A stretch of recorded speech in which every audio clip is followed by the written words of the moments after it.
তুমি চেঞ্জ দেখতে পাবে। তুমি যদি কোনো সেটে যাও, তুমি ওকে পার্সোনালি মিট করেছো ওরম শান্তভাবে, খুব সুন্দর, is very well spoken, very charming person, সেটে অন্যভাবে চার্মিং, মানে দেখে দারুণ লাগবে ওই অ্যাটিটিউডটা, মানে তোমার।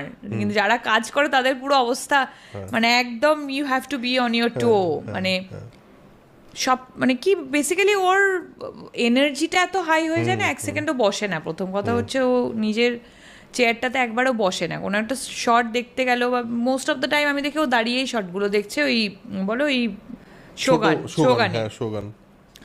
সো কখনো বসে না, এবং পারলে সব কাজটাও নিজেই করে দেয়। মানে এই সেটের কোনো কাজ হলো, অ্যাসিস্ট্যান্ট, মানে অ্যাক্টিংটাও নিজে পারলে, মানে সবাইকে অ্যাক্টিংটা দেখিয়েও দেয়, মানে সবটাই ও নিজেই করে। সো ওই অদ্ভুত একটা বডিতে এনার্জি চলে আসে, এটা ওটাও ড্রেন করতে করে ওই, মানে ওই অ্যাক্টিভিটি, ওই হাইপার অ্যাক্টিভ